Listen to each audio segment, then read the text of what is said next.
दोस्तों, एक वैज्ञानिक ने अपने शोध के दौरान एक समुद्री जीव विज्ञानी ने पानी से भरे एक बड़े टैंक में शार्क को डाला। कुछ देर बाद उसने उसमें कुछ 4 मछलियां डाल दी। 4 मछलियों को देखते ही शार्क तुरंत तैरकर उनकी ओर गई और उन पर हमला कर उन्हें खा लिया। समुद्री जीव विज्ञानी ने कुछ और 4 मछलियां टैंक में डालीं और वे भी तुरंत शार्क का आहार बन गईं। अब समुद्री जीव विज्ञानी ने एक कांच का मजबूत पारदर्शी टुकड़ा उस टैंक के बीचों बीच डाल दिया। अब टैंक 2 भागों में बंट चुका था। एक भाग में शार्क थी, दूसरे भाग में उसने कुछ 4 मछली डाल दी। विभाजक पारदर्शी कांच से शार्क 4 मछलियों को देख सकती थी।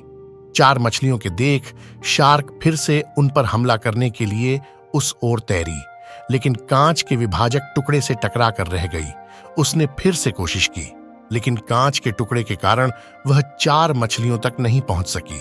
शार्क ने दर्जनों बार पूरी आक्रामकता के साथ 4 मछलियों पर हमला करने की कोशिश की, लेकिन बीच में कांच का टुकड़ा आ जाने के कारण वह असफल रही।